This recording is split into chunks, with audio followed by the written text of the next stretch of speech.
Génesis capítulo 15, versículos 7 y 21. Voy a leerlo y ustedes me acompañan con su vista, con sus ojos puestos ahí en el texto. Y le dijo: yo soy Jehová que te saqué de Ur de los Caldeos para darte a heredar esta tierra. Y él respondió: Señor Jehová, ¿en qué conoceré que la he de heredar? Y le dijo: tráeme una becerra de 3 años y una cabra de 3 años y un carnero de 3 años, una tórtola también y un palomino. Y tomó él todo esto y los partió por la mitad y puso cada mitad una enfrente de la otra, mas no partió las aves. Y descendían aves de rapiña sobre los cuerpos muertos, y Abraham las ahuyentaba. Mas a la caída del sol sobrecogió el sueño a Abraham, y he aquí que el temor de una grande oscuridad cayó sobre él.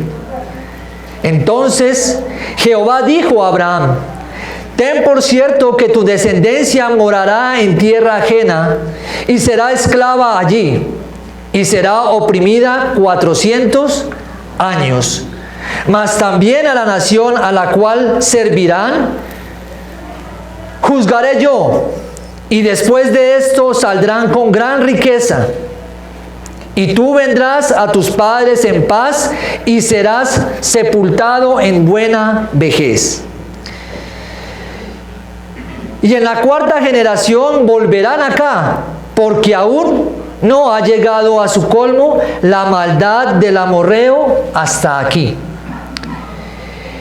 Y sucedió que puesto el sol y ya oscurecido, se veía un horno humeando y una antorcha de fuego que pasaba por entre los animales divididos.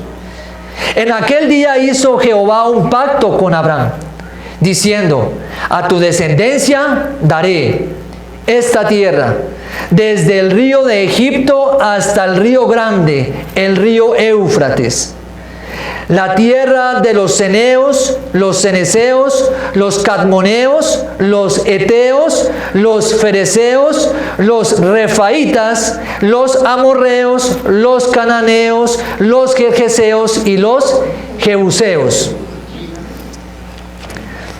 Amén.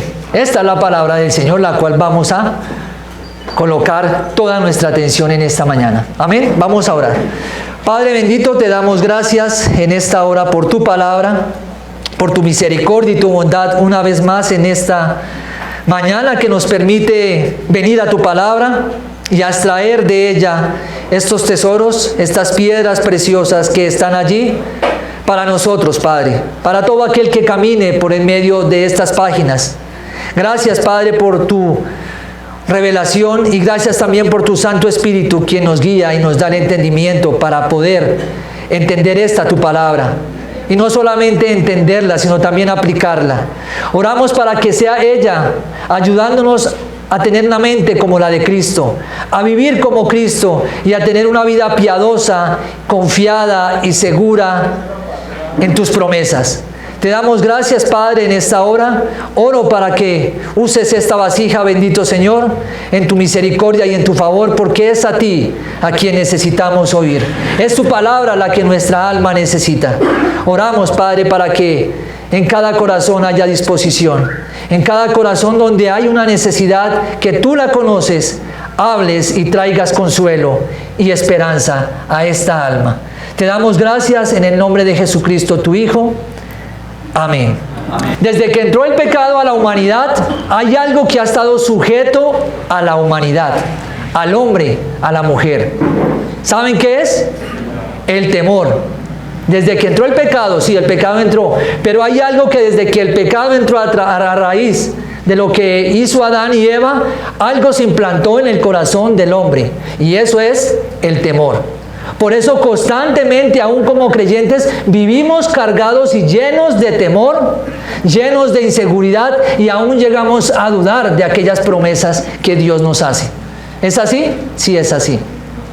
El temor está presente. Temor que lo manifestó Adán y Eva en el momento en que pecaron. el cual los llevó a refugiarse, el cual los llevó a esconderse. Temor que aquí en este capítulo 15, desde el versículo 1, también nos dice por medio de Abraham que lo tenía. Abraham también tenía este temor. Pero también es por medio de Abraham que Él nos ayudará, nos recordará y nos enseñará a confiar plenamente en Dios. Es por eso que este capítulo 15 es interesante. Es por eso que este capítulo 15 es maravilloso. Es por eso que este capítulo 15 debe ser el ancla donde todo creyente debe volver en momentos de duda, en momentos de incertidumbre. Es este versículo, este capítulo 15 y lo que encontraremos en estos versículos al estudiarlo. Es ahí donde tenemos que volver. Y Abraham nos estará enseñando a confiar plenamente y confiadamente ¿en quién? En Dios. El Dios soberano, el Dios todopoderoso. Por eso he titulado esta enseñanza sin lugar a duda. Sin lugar a duda. Y lo primero que vamos a ver entonces en este capítulo 15, versículo 7, y seguimos con este relato emocionante. ¿Por qué es emocionante? Porque es Dios hablando a Abraham, porque es una conversación entre ese ser grande, poderoso, maravilloso y un ser completamente finito, un ser creado a su imagen, un ser que no es eterno como lo es el hombre, y un ser que un día se presentará ante Dios y tendrá que dar cuentas. Y es interesante este pasaje, Dios hablando al hombre y Dios está hablando a Abraham. Este es el contexto de este capítulo. Hay una conversación y este relato es completamente hermoso. Noten lo que dice el versículo 7. Y le dijo, yo soy Jehová. ¿Quién está interviniendo ahora en esta conversación? ¿Ha venido hablando Abraham? Abraham está allí en el versículo 6. Él ha hecho una declaración a través de este pasaje gloriosa, y creyó Jehová y le fue contado por justicia. La salvación de Dios vino al alma de Abraham. Y ahora en el versículo 7 Dios habla. Es una conversación, ¿no? Habla una parte, calla y luego habla la otra. Calla esta parte y luego habla la otra. Esto es lo que vemos aquí. Y entonces quien está hablando en este momento es yo soy Jehová. ¿Y quién es Jehová? Según este pasaje, Él mismo se está presentando. Y es por eso que la primera parte se llama Dios se identifica. Dios se revela. Yo soy Jehová. Jehová. Yahvé. El autoexistente, el que no necesita algo para vivir, para permanecer, para estar. Muy diferente a nosotros, ¿no? Nosotros somos dependientes, dependemos de la voluntad de Dios. Aquí está hablando yo soy Jehová, y es a esto a lo que debemos prestar toda nuestra atención. El Dios vivo, el único, el eterno, el que es, el que era y el que será por todos los tiempos. Autosuficiente, el Dios. Jehová, el que se relaciona con el hombre. Aquel que es el Dios del pacto, es el que está aquí en este primer versículo que estamos estudiando en esta mañana. Es Él, el Dios del pacto, porque esto es lo que se encierra en estos versículos. Sabemos que por medio de la Escritura hay muchos eruditos que están completamente seguros y completamente de acuerdo en que a través de la Escritura, por medio de los nombres de Dios, Dios se revela al hombre. Por eso encontramos que por un momento dice Jehová, por un momento dice el Señor, por un momento dice Elohim, por un momento dice Jehová Nisi, por un momento dice Jehová Shabaot,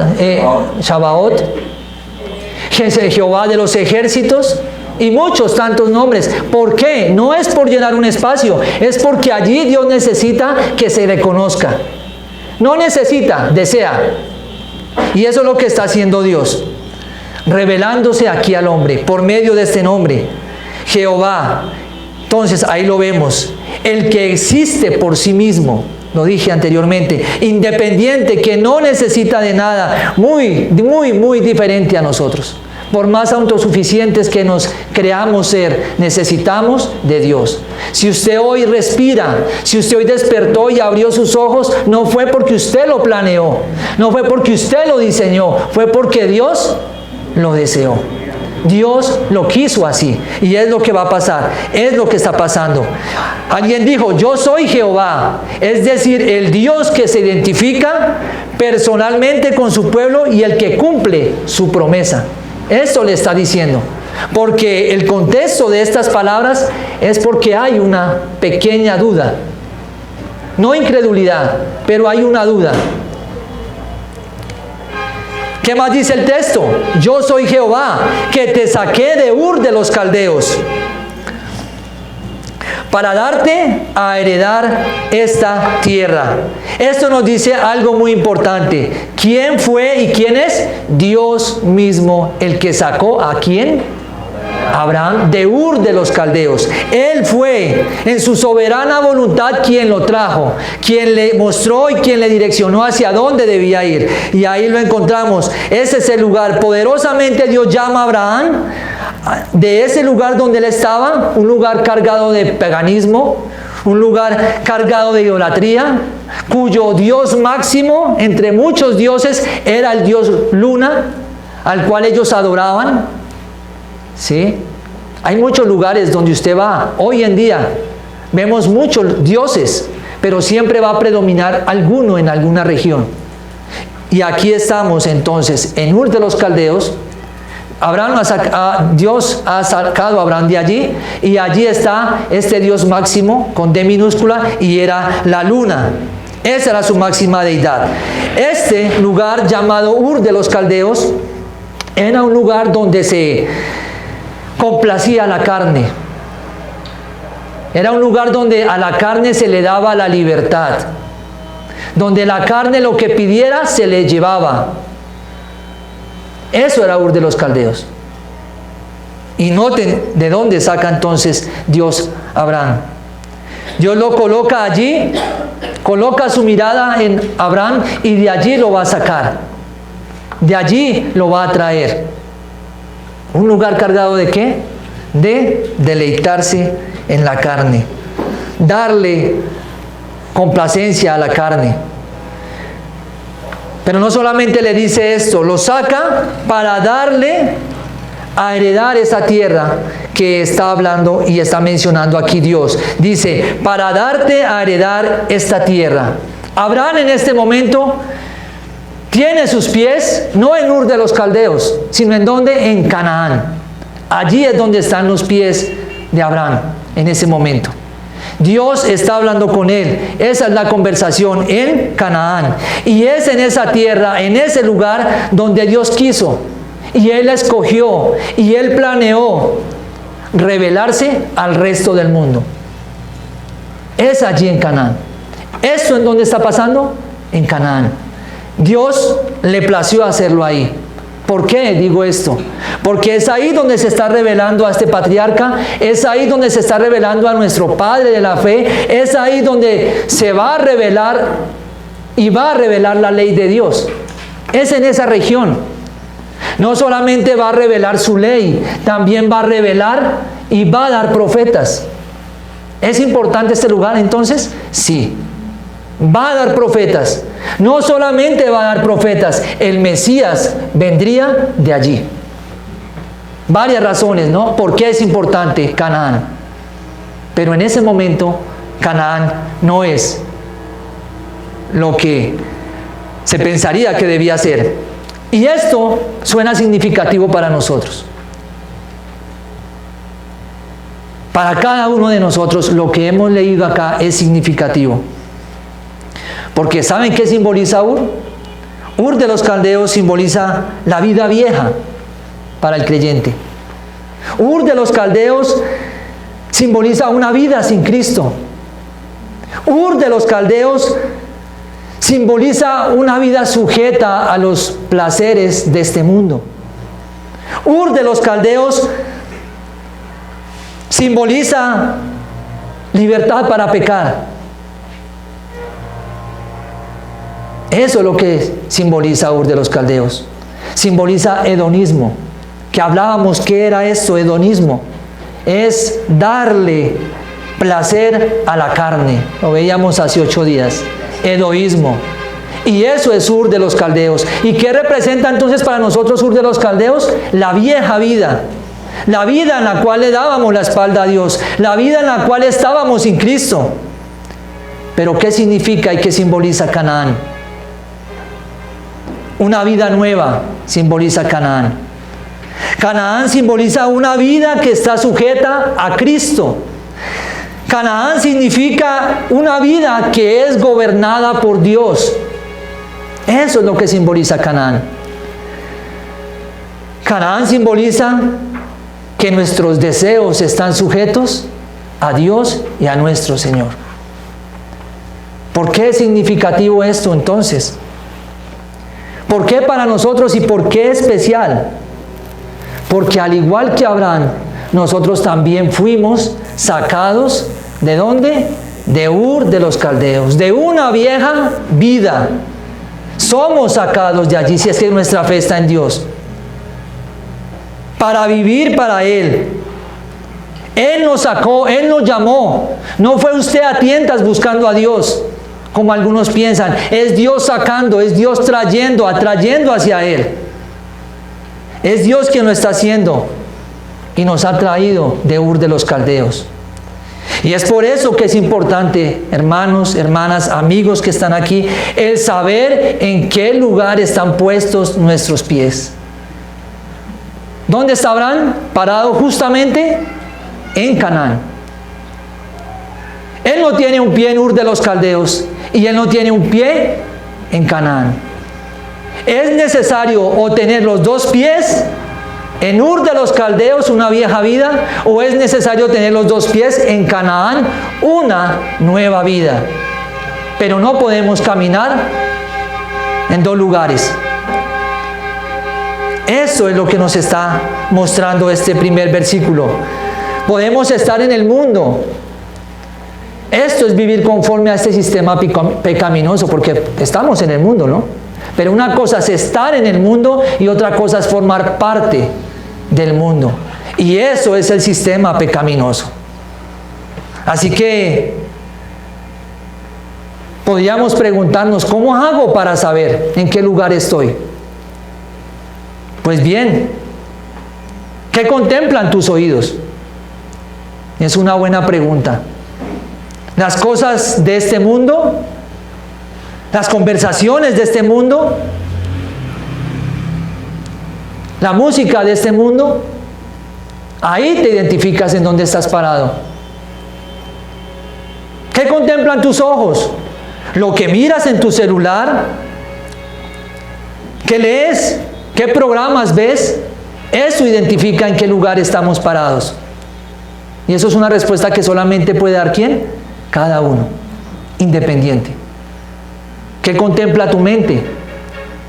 ¿Qué pensamientos están permitiendo que se aniden ahí y comiencen a hacer una mella? Y comiencen a tomar dominio sobre tus acciones. ¿Qué pensamientos estás entonces contemplando? ¿En las cosas que le agradan a Dios o en las cosas que le agradan a la carne? Y eso nos ayuda a identificar en dónde estamos. Y si miras detalladamente en esto, vas a saber en qué lugar y en dónde están tus pies, en dónde estás parado en esta mañana. Alguien dijo lo siguiente: si en tu caminar no te golpeas de frente con el diablo, es porque estás caminando en la misma dirección. Y esto puede estar sucediendo. ¿No te has encontrado con el diablo? ¿No has repelado ese encuentro? ¿Por qué? Porque tal vez vas de la mano con él. Tal vez vas en dirección con él. Eso es lo que nos está diciendo este pasaje. ¿En dónde están tus pies en esta mañana? ¿En el mundo o en Dios? Si estás en Ur o estás en Canaán. ¿Una vida vieja o una nueva vida? Versículo 8. Y respondió: Señor Jehová, ¿en qué conoceré que la he de heredar? El turno en esta conversación es ahora para Abraham. Ya Jehová ha dicho, se ha manifestado, ha hablado por medio de su nombre, algunas características de él. Ahora el turno de esta conversación es para Abraham.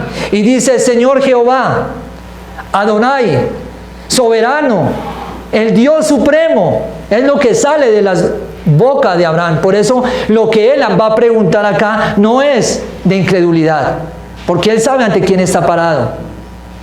Es lo que él dice, y lo que tiene en su corazón, en su mente, es una duda.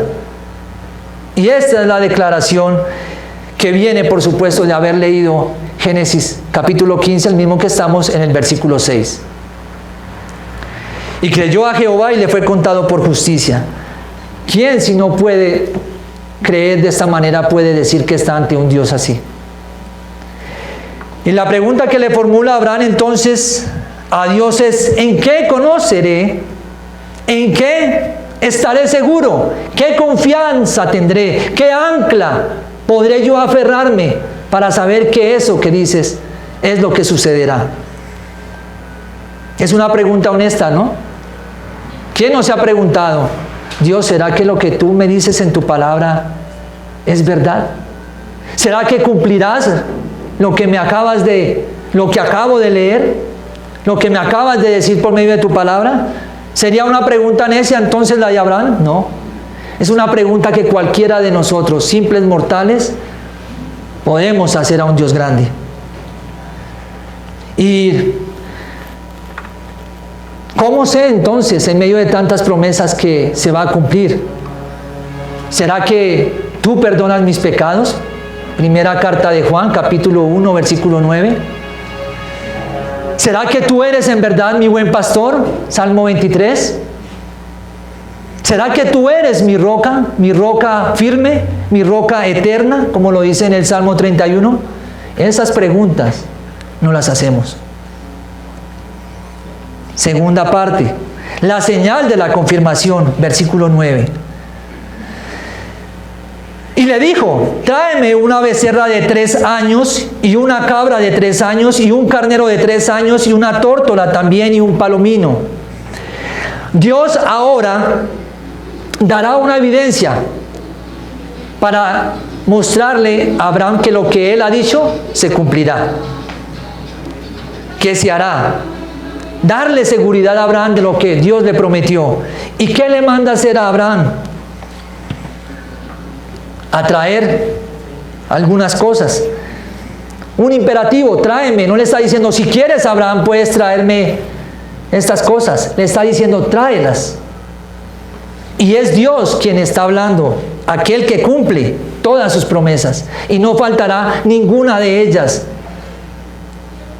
Y eso va afirmando nuestra vida, nuestra fe. Le dice entonces a Abraham: 5 cosas debe traer. ¿Cuáles son? Una becerra de 3 años, una cabra de 3 años, un carnero de 3 años, una tórtola y un palomino. Un palomino. Todas las especies apropiadas para un sacrificio, es lo que Dios está pidiendo allí. Todas las especies a las cuales Dios le dijo a Noé que subiesen de a 2. Vemos para qué están allí, ¿no? Versículo 10. Y tomó él todo esto y los partió por la mitad, y puso cada mitad enfrente de la otra, mas no partió las aves. ¿Qué estamos viendo acá? No solamente una conversación. Vemos a alguien que está comprometido con la conversación. Vemos a alguien que está en acción. Abraham no está diciendo: ay, ¿será Dios que la voluntad que traiga esto? ¿Será que sí debo traerlo? No. Como muchas oraciones se hacen hoy en día. Dios decreta, demanda algo, y nos sentamos a decir: pero Dios, ¿será que sí? ¿Será que es tu voluntad? No. ¿Qué está haciendo Abraham? Automáticamente obedece. Va y los trae. Inmediatamente. Abraham no está siendo un perezoso ni un negligente. Está siendo diligente y está siendo rápido. a algo que Dios le ha pedido. No tiene que ponerse a orar como muchos oran. Señor, es inconversa, es inconverso. ¿Será que debo dejarlo? ¿Cierto? Se ora así. Pero es buena persona, Señor. No, déjalo. Como algunos suelen pensar cuando Dios demanda algo. Muchos preguntan, pero Abraham no está preguntando. Abraham está actuando. Abraham está en obra. Hace lo que Dios desea, hace la voluntad de Dios. Abraham no actúa de una manera lenta, está con rapidez. Pero ¿qué nos dice más el texto? Y puso cada mitad enfrente de la otra y no partió las aves. Ahora, aunque esto suene raro para nosotros, esta imagen, esto que estamos viendo acá, animales ahora partidos por la mitad y ahora uno a un lado y el otro medio al otro. Y esto era la manera en que se hacían los pactos allí en el oriente, en ese tiempo. Hoy en día no tenemos necesidad de tomar ni una cabra, ni un palomo, ni nada de estas cosas para coger y partirlos. Tenemos que ir solamente a donde, a un notario, a un juzgado, y allí se firma y listo, estuvo. En este tiempo no era así. Estos animales eran usados para hacer un pacto. Y entonces se colocaba la mitad de un animal al otro, a un lado, y la otra mitad al otro. Así que podemos ver un camino que se hace. Un camino que se está haciendo ahí. Y aunque suene raro, tenía que pasar por ese camino las personas involucradas en ese pacto. Pero ¿qué señalizaba eso? Que ese pacto que se hacía, ese compromiso por medio de esas partes del cuerpo de cada animal, el que faltase a ese compromiso, el que faltase a ese pacto, le sucedería completamente lo mismo. Eso es lo que significa esto. Si alguna de las partes fallaba, ¿qué debía hacer? Cortado y morir. Morir y ser cortado. ¿Por qué? Ahí está. Era una manera de hacer irrevocable esa promesa. Era una manera de ¿qué? De involucrar las dos partes. No es como hoy en día tan fácil, ¿no? Coges y haces un compromiso y lo disuelves cuando tú quieres. Y ya. No es así. En ese tiempo la vida estaba de por medio. Deberíamos volver a esos tiempos para que tome solidez lo que prometemos. Para que cumplamos lo que prometemos ante un altar. Ahí está. ¿Y qué significa pacto? La palabra pacto significa cortar. ¿Qué estamos viendo? Seres, animales, especies, cortados por la mitad. Pero en el versículo 11 pasa algo interesante. Y descendían aves de rapiña sobre los cuerpos muertos, y Abraham los ahuyentaba. Aquí aparecen unas especies más, ¿no? Aves de rapiña. Estos no son más que cuerpos. Cuervos los que están allí. Estos cuervos que se alimentan de animales muertos son los que está aquí revelándonos la palabra. Para algunos eruditos, comentaristas, dicen que esta parte simboliza las tribulaciones, las persecuciones, lo que sufriría el pueblo de Israel. Pero no nos dice esto la Escritura. La Escritura simplemente nos está diciendo que Abraham estaba ahuyentando cuervos, aves de rapiña. ¿Por qué? Porque Dios le demandó lo que debía colocar allí, y Él está velando para que se mantenga como Dios lo necesita y lo quiere. Eso es lo que significa. No podemos agregarle allí simbolismo, ni que el pueblo de Israel sufrió tanto y que es la oposición del enemigo, del diablo, porque no lo dice el texto. Pero sí vemos un contexto y sí vemos lo que está pasando ahí. Abraham preserva lo que Dios le ha pedido. ¿Usted preserva lo que Dios le ha pedido? ¿O lo olvidó? ¿O está orando para darlo? Para colocarlo allí. Eso es lo que está haciendo Abraham. Preservando lo que Dios le ha pedido. ¿Qué le pidió Dios hace 3 años a usted? y usted ya lo olvidó y hoy lo está consintiendo.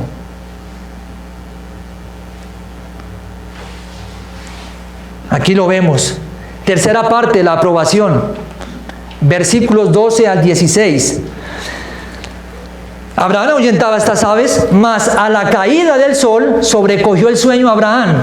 Y he aquí que el temor de una grande oscuridad cayó sobre él. Un sueño se menciona acá, ¿verdad? Este es un sueño especial, no es cualquier sueño. Es un sueño especial, porque se necesita de un sueño especial para lo que está por suceder. Es un sueño como el que tuvo Adán en Génesis capítulo 2, 21. No es un sueño como el que veo por ahí, no. No es de esos. No es de esos sueños. Es un sueño especial. Génesis capítulo 2, versículo 21 lo tuvo Adán. Un sueño como el que tuvo Daniel en el capítulo 8, versículo 18. Capítulo 10, versículo 9. ¿Pueden los que llevan apuntes? Esos son los salmos. Los que toman apunte, ahí van a escribirlo y van a leerlo en casa. Jonás tuvo también este sueño. Capítulo 1, versículo 6. Este era un sueño de parte de Dios. Era un sueño inducido por Dios. No era un sueño de cansancio. No era un sueño porque era de noche. No era un sueño porque era tarde, porque había agotamiento de trabajo. No, es un sueño inducido ¿por quién? Por Dios mismo. ¿Por qué? ¿Por qué ese sueño? Porque lo que Dios iba a hacer, dependería de Él mismo, de Dios mismo. Por eso es necesario ese sueño. Él lo necesitaba en ese momento Abraham. Abraham lo necesita para que busque los animales que Él le ha pedido, para que los preserve, para que los coloque en el lugar que Él los necesita. Y ahí cae en ese sueño Abraham. Esto es precioso, esa profundidad, no sé si lo tengamos en común.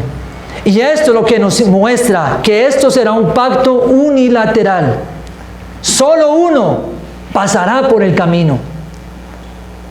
Porque el otro, ¿cómo está? Dormido. Y ahí vemos no un pacto bilateral, sino un pacto unilateral. Solo uno atravesaría allí. Pero hay algo más que acompaña ese sueño. Un gran temor. El temor de una grande oscuridad que cayó sobre él. Este temor es un temor especial. Es un temor próximo a darse en medio de una teofanía. ¿Qué es una teofanía? Una manifestación de Dios visible. Eso es lo que es una teofanía. Una manifestación visible de Dios. ¿Qué es una cristofanía? Una visión, una manifestación visual de Cristo. Pero aquí vemos una manifestación de Dios, teofanía.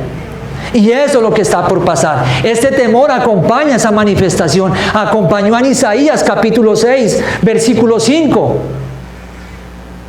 Entonces dije, ay de mí que soy hombre muerto, porque siendo hombre inmundo de labios y habitando en medio de pueblo que tiene labios inmundos, han visto mis ojos al Rey Jehová de los ejércitos. ¿Y qué acompañaba a Isaías en ese momento?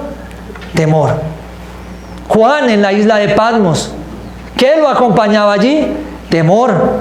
Cuando le vi, caí como muerto a sus pies, y él puso su diestra sobre mí, diciéndome, no temas, yo soy el primero y el último. Y tú no le dices a alguien no temas cuando no tiene temor. Así que es un temor especial con un sueño especial. Para una circunstancia especial, un suceso especial. Eso es lo que Dios está haciendo acá. Todos estaríamos inconscientes, mi hermano, mi hermana, amigo, si Dios placiese manifestarse en esta mañana aquí. Ninguno quedaría de pie. ¿No es así, mi hermano? Ninguno quedaríamos de pie. Como en otros lugares enseñan, Dios se manifestó en esta mañana. No, Dios lo llena todo, pero que se manifieste y que veamos teofanías de Dios, ningún hombre puede quedar en pie. Estaríamos inconscientes si fuese así. Por eso el sueño. Nada de esto que enseñan falsos maestros es verdad. Me encontré con Dios y hablé con Él. Me encontré con Cristo y jugué con Él. Y además de ser un Salvador, es mi amigo. Y jugamos. Y juego con su gloria. La gloria de Dios. Eso cantan hoy. Si no, pregúntenle a un autor que por ahí está, que en esta semana hizo una, diciendo que Cristo, Jesucristo, era como el perro para otro señor. Y ustedes lo escuchan. Síganlo oyendo.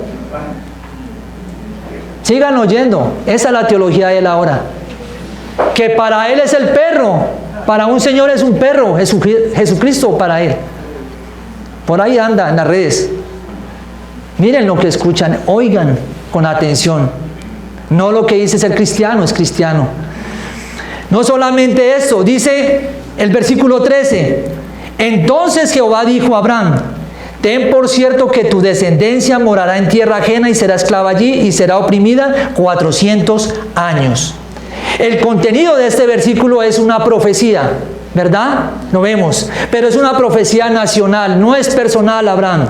Es una profecía que involucra a la nación, a la descendencia de Abraham. Y le dice lo siguiente, que estaría esclava. ¿Sucedió esto? Sucedió esto. Tal y como Dios lo ha dicho acá, se cumple. Dios cumple su palabra. Todos los acontecimientos futuros, presentes, nos están mostrando que Dios es soberano aún sobre el tiempo.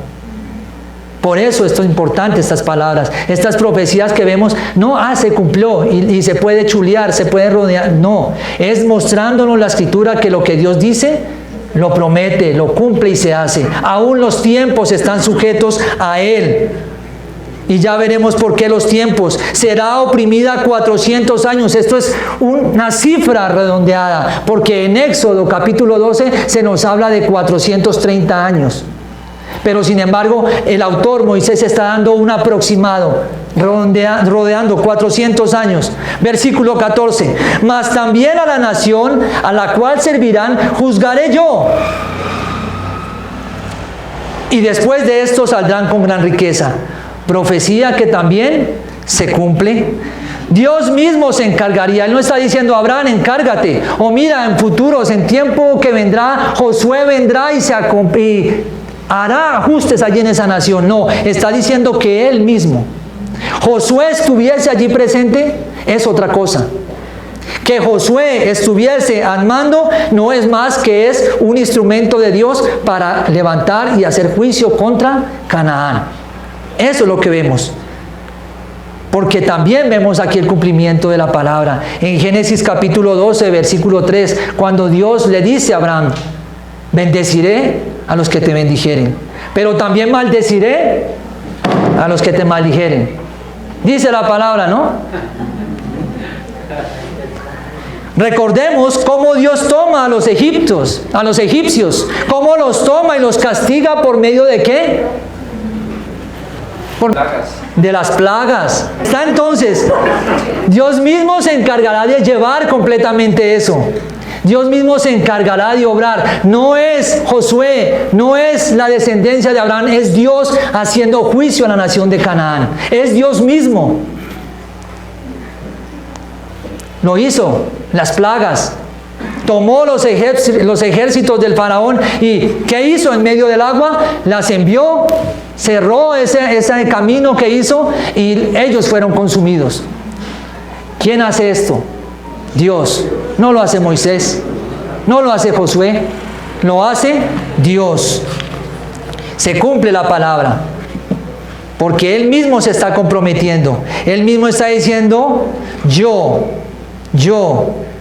juzgaré, como lo hará con esta nación, como lo hará con cualquier nación del mundo. Yo juzgaré. Y después de esto saldrán con gran riqueza. ¿Salieron con riqueza?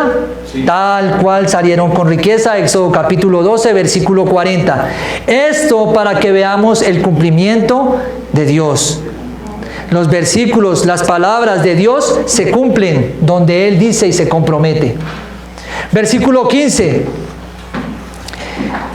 Y tú vendrás a tus padres. Vienes, están despiertos. No se me han ido. Que esto se me resbaló un poco. Y tú vendrás a tus padres en paz y serás sepultado en buena vejez. Esto es un eufemismo. ¿Qué es un eufemismo? Algo que adorna una palabra. Está diciéndole, tú vas a morir, pero de una manera tranquila y placentera. Es un eufemismo, no es más.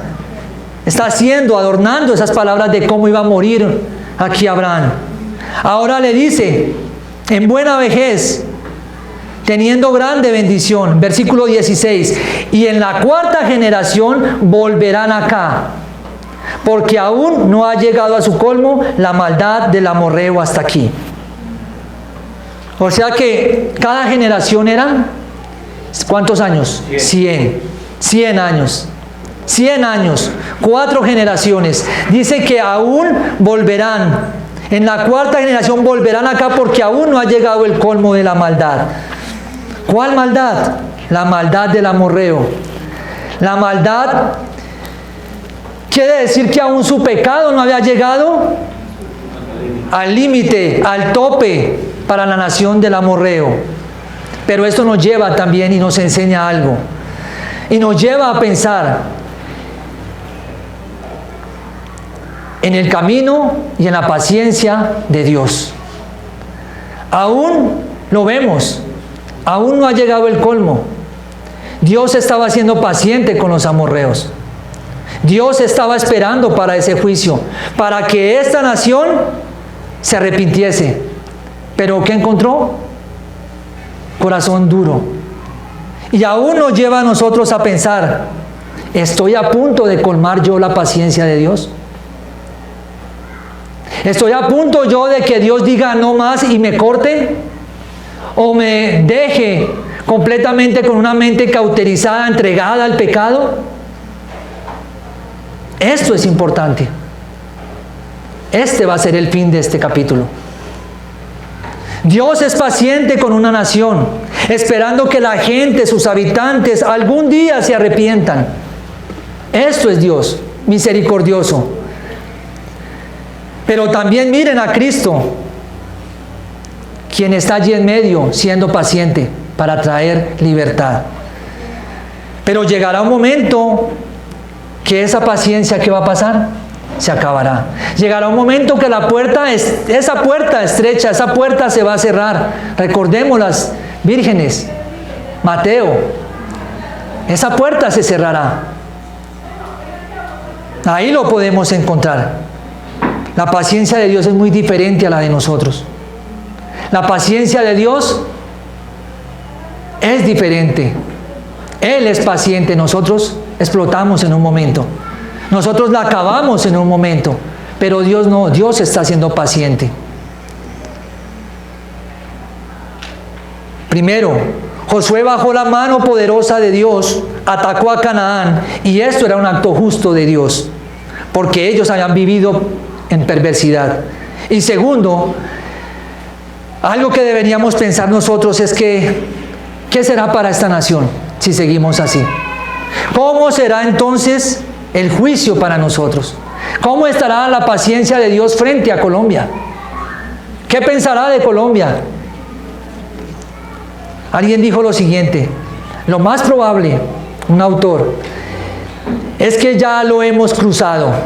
Según Romanos 1:28, y como ellos no tuvieron en cuenta a Dios, Dios los entregó a una mente reprobada. Si no puedes decir si eres hombre o mujer, si no sabes a qué baño ir, si al de las mujeres o al de hombres, tienes una mente reprobada. Si crees que tienes derecho sobre tu cuerpo para matar lo que sea que en él esté, tienes una mente reprobada. Si crees que debes amar a alguien de tu mismo sexo, tienes una mente reprobada. Y ya no puedes pensar con claridad y con exactitud. Estás viviendo un mundo totalmente lleno de oscuridad.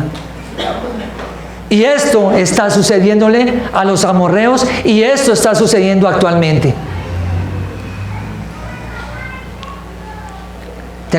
Continúa el autor. Y como dijo alguien, si Dios no juzga a una nación como esta, pronto tendrá que levantar a Sodoma y a Gomorra y pedir disculpas, porque hemos ido mucho más lejos que ellos. Y eso es lo que usted ve en sus calles, eso es lo que usted ve en centros comerciales, eso es lo que usted ve en televisión, eso es lo que ven ustedes y sus hijos por las redes. No solamente Dios es nuestra mayor esperanza, hermanos, Dios es nuestra mayor amenaza.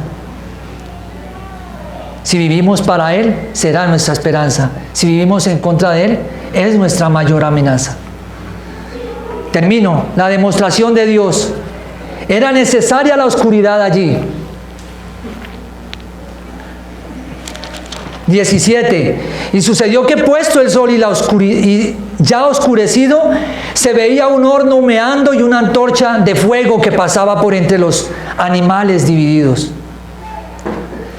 Ahora la oscuridad está allí, el sueño de Abraham, está el temor de Abraham y está la oscuridad. ¿Por qué es necesaria la oscuridad? Porque va a pasar algo especial allí.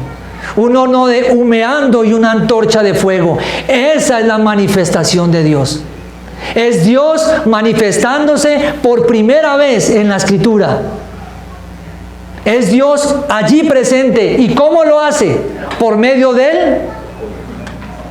Un horno humeante. Por medio de un horno humeante. Algo que brilla, algo que quita la oscuridad, algo que disipa toda tiniebla, como la lava de un volcán. Usted puede ver al infinito, ver oscuridad, pero ve un volcán en erupción y ¿qué ve? Rojo, lava. Y esto es lo que está sucediendo mientras Abraham duerme. Y decidió revelarse de esta manera a Dios así, por medio del fuego, por medio de una luz, por medio de un destello, por medio de una llama. Y la Escritura nos lo dice, la zarza ardiente con Moisés. ¿Quién estaba allí? Dios. En el monte Sinaí, cuando Dios se revelaba a Moisés y su rostro resplandecía, ¿quién había estado con Moisés? Dios. No resplandece en la oscuridad, la oscuridad. Tiene que haber algo para que Moisés reflejase esa luz. Daniel, con sus amigos en el horno de fuego. Habían 3 allí, pero había uno más. ¿Quién era? El Señor, en medio del fuego. Ahora, el fuego está aquí claramente. Dice lo siguiente: el fuego era usado de manera positiva y de manera negativa. De manera positiva, calienta, ilumina, sirve para cocinar, sirve para purificar, sirve para santidad, liderazgo de Dios, el poder que Dios da. Eso es lo positivo. Pero también está en connotaciones negativas y es para lo siguiente: quema. El fuego quema, destruye, es ira de Dios, castigo, señal escatológica falsa. Es también la ira de Dios presente, la ira de Dios en contra del pecado. Él derrama fuego, fuego eterno, juicio. Es lo que vemos allí entonces, de parte de Dios. Ahí está el fuego. Pero aquí Dios lo está usando ¿para qué? Revelarse. Revelarse, revelarse, revelarse. Él decidió revelarse de esta manera. Él decidió hacerlo porque el fuego consume lo que no es puro. El fuego limpia lo que es escoria y pecado. El fuego siempre juzga, siempre purifica y quema la hojarasca. ¿Qué hay en nosotros hoy que pueda soportar el fuego? ¿Hojarasca o somos verdaderos metales que pueden ser purificados y no encontrarán nada en ellos. Eso es lo que hace el fuego. Y es Dios, esta es la teofanía, Dios manifestándose allí. Por eso es que este texto, mi hermano y mi hermana, debe ser el ancla y nos debe ayudar a nosotros, en medio de cualquiera que sea nuestra duda, llegar a Él, porque es mismo Dios quien está atravesando por el camino de esos dos restos de animales. Y Él es el mismo que se está comprometiendo, si no llega a pasar esto, que yo mismo muera. El Dios soberano, el Creador, está diciendo, si no sucede esto, yo moriré. ¿Pueden creer esto? Dios diciendo, Hebreos capítulo 6, versículo 13, no pudiendo jurar por uno mismo, juró, no pudiendo jurar por otro, juró por él mismo. Eso es lo que está haciendo acá Dios. Mis hermanos, la promesa que Dios les ha hecho, la salvación que Dios ha dado es verdad y es de Dios y es fiel el que la cumplió. ¿Cuál es su situación en esta tarde? ¿Cuál es el momento en que usted está dudando de las promesas de Dios cuando Él mismo está diciendo que esto sucederá? ¿Habrá duda? ¿Qué te ha prometido Dios a ti, varón, hoy? ¿Qué te ha prometido a ti, mujer, hoy? Y estás dudando. Dios lo cumplirá. Dios prometió derramar su sangre para salvar a pecadores. Y esto tal cual sucedió. Y la salvación vendrá y la veremos en su totalidad cuando seamos llevados al cielo. ¿Debemos dudar? Sin lugar a duda. Piensa en tu circunstancia, pero piensa en quién está atravesando este versículo 17. Dios. Dios mismo es el que está obrando. Amén. El nuevo pacto, el pacto de la gracia, fue ratificado con la sangre derramada de Cristo en la cruz. En el corazón de este pacto está la promesa divina de redención. Él no solo ha prometido redimir a todos los que ponen su confianza en Cristo, sino que ha sellado y confirmado esa promesa con un voto santísimo. Servimos y adoramos a un Dios que se comprometió Él mismo con nuestra completa redención. Gloria a Dios. Si esto no produce en usted algo, mi hermano está desconectado, como dice un predicador, su emocionante, su emocionador. Porque esto es verdad. Dios está jurando, pactando acá, que nos librará. Glorias sean dadas al Cordero. Glorias sean dadas a Dios, mi hermano. Oremos.